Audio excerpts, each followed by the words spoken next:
culmination of a really long trek. It's we're in a beautiful, deep English countryside in Kent. Obviously upsetting the ducks. This is in an area, if you want to do a Google search, if you look for Ashford in Kent and look for Eastwell, and this is one of the oldest churches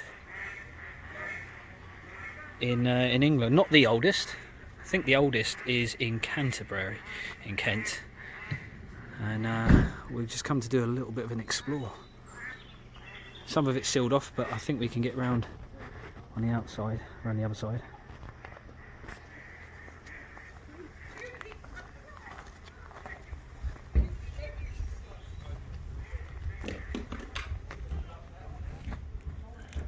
Zoom out a little bit.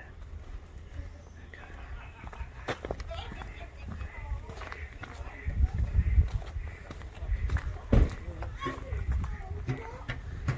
Got some people visiting today.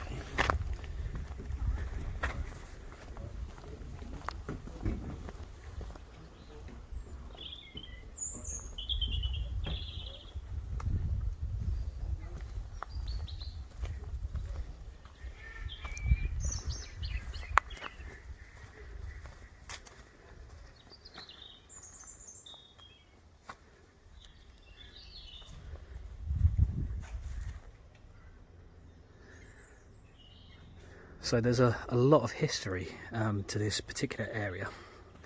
Now, I can't profess to know all of it off the top of my head, but there's a, let's have a look at this and I'll tell you about the history in a moment. The old graffiti, medieval graffiti, that's commitment to graffiti, to be fair, isn't it? You know, you've got to etch it, you can't just spray it on.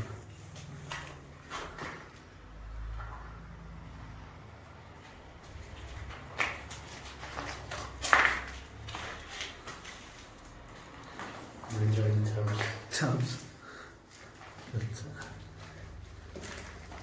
That might not be as old. I've only put the little apostrophe in there, so that's quite good. 17th century, then. So suggesting that there's multiple tubs. Well, it's plural. Well, yeah, it's plural, yeah. So.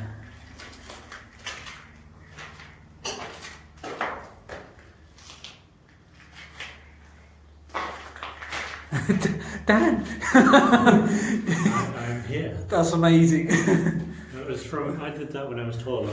Look, let's look at the gang. You've got Dan, Thomas, Rob, Right. and this one, my personal favourite, Alan. Alan's clearly taller than the rest of the people who are coming here. Eddie. Is that a moon? Yeah. Well, God knows how Dan's up there.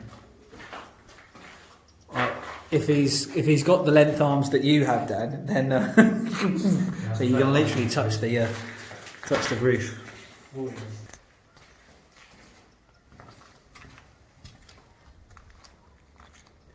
Pretty impressive stuff, to be fair.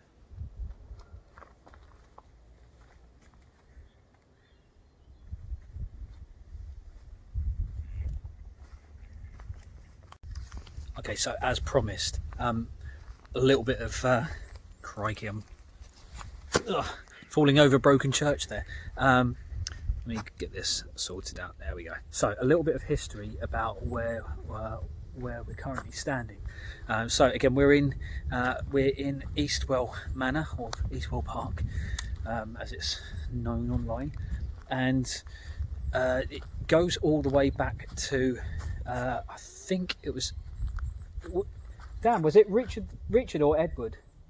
Richard the fourth, third.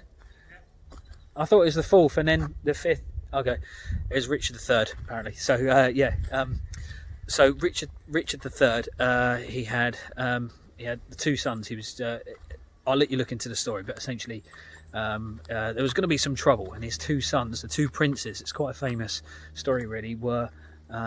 Were sent to the Tower of London, allegedly to be killed. They was only boys, because they were going to be the next in line, and they were going to be a threat to the throne because other people, So the two princes have gone to the town. I'm standing ominously in a graveyard here to be condemned to their death, or something along those lines. But it was more like a political ploy. So they were really kind of like kept their out of sight, out of mind.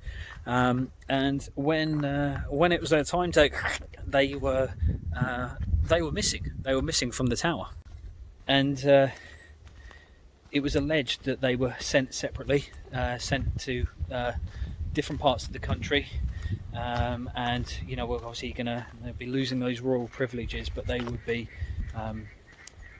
safe that way. They certainly couldn't be sent together because the whole country knew that there was two boys. One of them allegedly came here to Eastwell Park. Eastwell Manor is the actual main building on the estate. It's like 3,000 acres or something. The one who came here, I think that was Edward. I'm not sure. Either way, Edward. We're going to go with Edward. Sounds good, doesn't it? Sounds very English. Hello, I'm Edward, and the king is trying to kill me. He came here and basically was taught a trade of bricklaying, as you do. And Eastwell Manor is quite famous for its brick wall. So it's actually closer to 3,500 acres, this whole estate. And there's a big brick wall about so high, a good 1.5 feet wide, and it goes around the whole entire estate. Let's kind of go down here, and we'll come down to the lakeside, shall we? So he was brought here. Not bad, is it? I'm losing my royal privileges. Yeah, but mate, look at what you wake up to each day. You got ducks. Ducks are nice, right? So he comes along.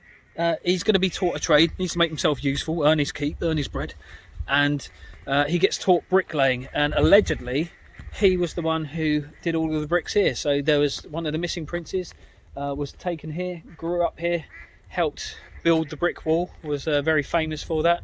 Allegedly the son of the king. And interestingly, that graveyard where we was just standing in, if that was the case, that means his grave might actually be over there.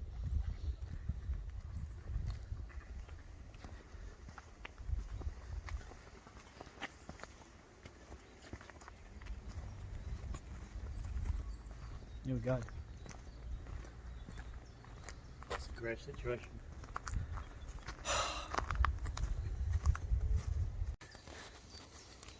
So these have, obviously, quite overgrown, but as far as I'm aware, some of this area is maintained.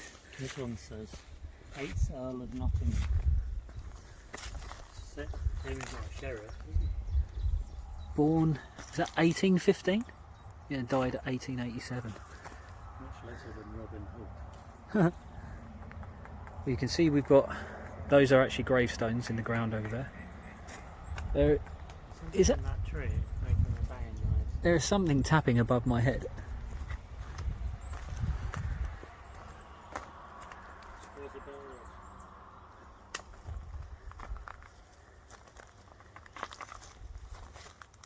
There's something knocking in there.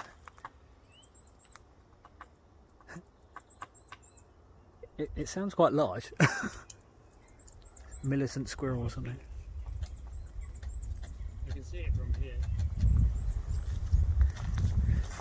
Oh.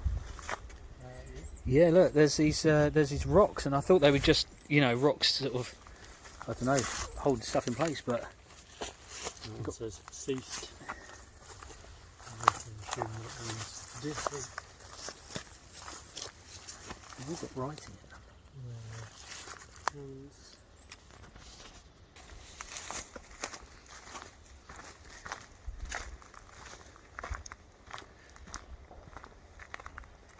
In loving memory of Horace Bus. Oh, there's definitely some slightly more modern ones here. In memory of Clive. Clive. Shame it's been broken, isn't it? Confused as to why there's no surname. I mean, you might think, is it a beloved animal? But that's a heck of a tomb for a beloved animal. This is Clive of Eastwell. Oh. Didn't you know about Clive of Eastwell? Who's this? Orange Bust of Eastwell. Oh. That looks like quite a royal tomb.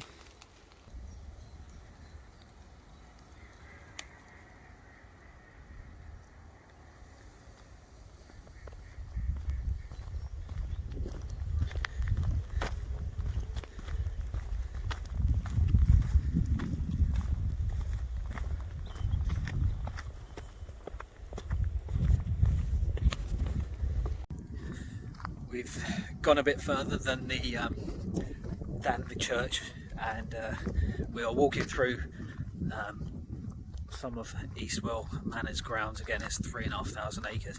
If I just show you this, I just do that bit right there and get my head out of the way. It's a bit hard to appreciate that that's going uphill. You ever remember? Some of you might be, some of you might not have even been born. Windows 95, the screen thing you would have on your desktop picture. It's there. It's there. There you go. This place is full of surprises. Yes, we've just we encountered that's not, it's on there. That's not Eastwell Manor. That's the Eastwell house. The people who own this entire estate, and they. Dan was just pointing out the architectural feature in the side of the wall. So there's a huge wall going around it. It's a very grand and ornate building, and it was very Hobbit-like, the feature, wasn't it, Dan? It's just a hole, a perfect circular hole. And it was big as well. It's got to be like a wagon kind of size wheel to make a hole in the wall. Yeah. So just the I don't know, the pleasures of the rich. Let's have a hole in the wall that's round, so we don't have to stand over the wall to see it. Yeah. Up there. Yeah, they put epoxy barbed wire in the way. I mentioned being that selfish. They can stop me. He's a mean man. Mean purpose. Climb a small, relatively small hill. It would make me feel good. We made it to the woodland.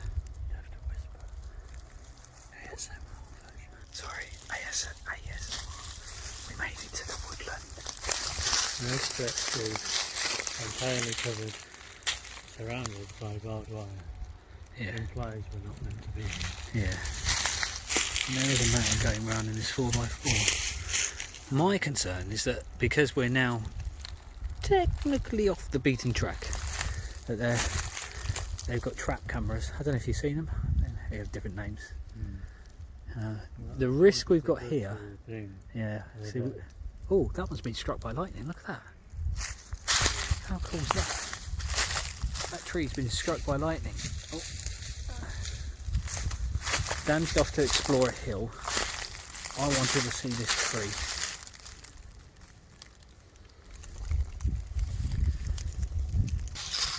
So we wanted to get to this little bit of woodland. That was like our distance goal. Getting attacked by bugs. And Dan wanted to ascend the hill, and I wanted to see that tree. We're only probably about 20 foot on the land, where perhaps, I don't know. I think we're okay here. The thing is if you're watching this from outside of England, you have a lot of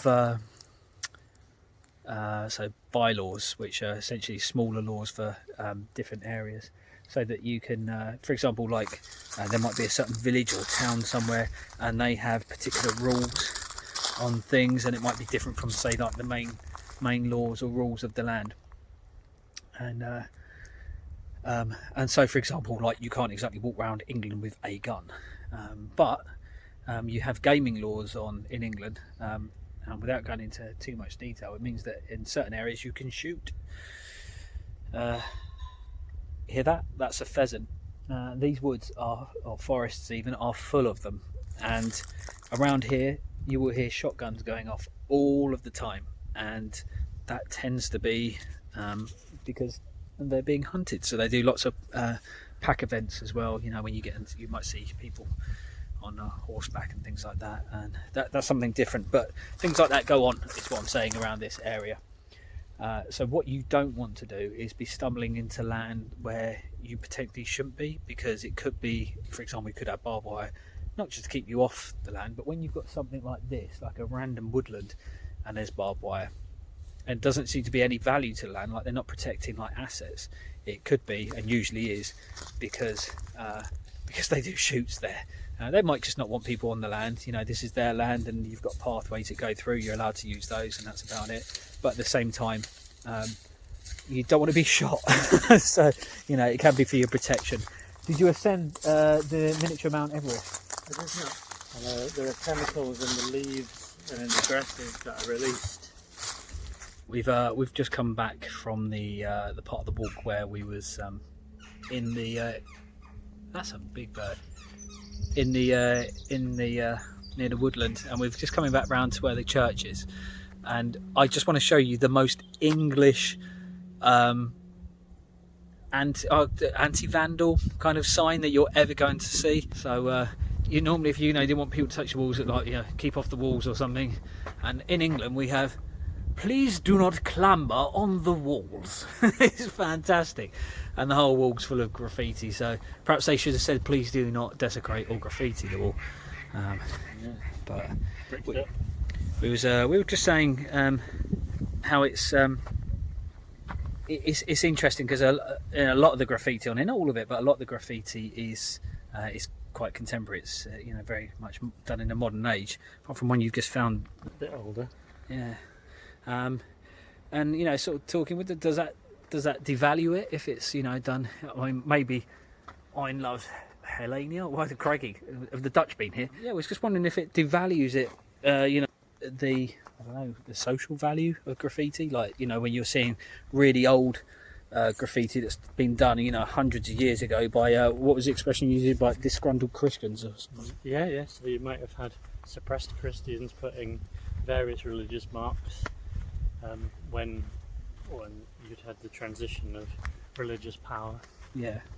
But you also had builders putting their marks on churches and cathedrals. Bored kids in mass when the rector's not looking. All sorts. Yes, exactly. People, when they're doing stained glass, sometimes you would find that the person that put the glasswork in will have etched in their name. There's all sorts of reasons why you might leave your mark. It's all about leaving your mark. Exactly. And so, perhaps there's something almost nice about having that now. I mean, don't get me wrong, I wouldn't want to see a whole church completely desecrated, but it's interesting seeing when there's certain archways or there's the hidden bits, everyone's doing it in that place. You see, when we had it round there, that last bit you just saw, that's an archway that's been exposed because the building collapsed at some point, and normally it would have been internal. But the other bits where we saw the other graffiti, that was internal. We've been in lots of cathedrals and old churches, haven't we, where we've seen it, and it's often in like the crypt areas. And so there's an awareness that, you shouldn't be doing this act, and it's a little bit naughty, but there's something that, as people, we want to leave our imprint somewhere, we want to leave our mark. We want to feel like we've, maybe going back, if it's like the really old ones, as in, we're talking hundreds, and those ducks are so noisy, hundreds of years old.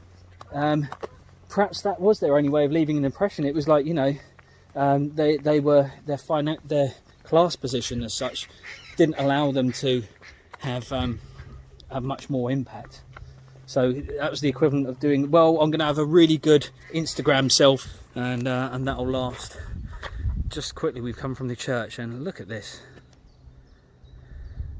The ducks quieten down when we get here, I see. Yeah, oh, they're driving me crackers. Yeah.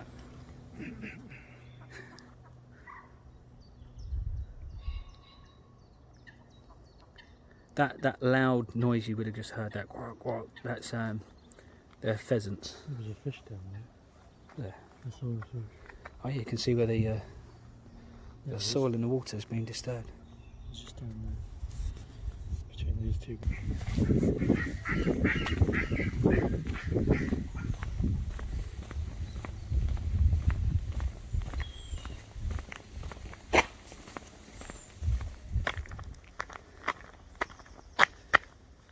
What's that? It's the ace of spades. The ace of spades. Wow, Dan, look what I found. That's a present, Dan. A magic trick. Yeah. For my next trick, I'll find a card. And it's the ace of spades. It's the ace of spades as well. Yeah. So yeah, if you do give this area a visit, yeah, I mean, you can drive down to where the church is and just park up, and then there's lovely walks from there. Or you can make a bit of a day of it and start. What is he doing? And start This is finally driving down. Yeah, someone else is going to find it, aren't they? Yeah. But you could drive down up one of the lanes and like we have, and add a couple of extra K on it. And if it's a day like this, well, you can't really beat a day in the British countryside, especially down here in Kent, Garden of England and all of that. It's been stunning through here, and I still keep hearing the shotguns going off. It's all good. Oh, what a day.